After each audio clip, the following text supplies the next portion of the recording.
сіздермен бірге Арсик ТВ. Бүгін мен қайтамын.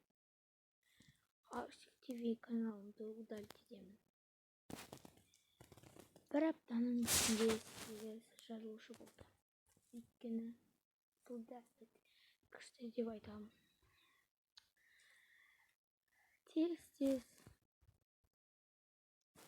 подписчик жинадық бір аптада.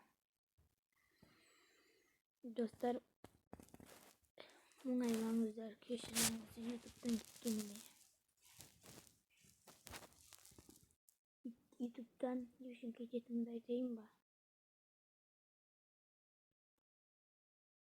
Мен каналымды саттым. Шын айтамын, достар, каналымды саттым. Каналымды 50 мыңға саттым. 50 мың теңгеге саттым. 1, 2, 3, 4, 5, 6 видеоның ішінде 8 жинадық, достар. Бәрілеріңізге саулық тілеймін. Оны айтам, сеніп қалдыңыздар ма, достар? 1 апрельдеріңізбен, достар. Бәрілеріңізге амандық тілеймін, достар.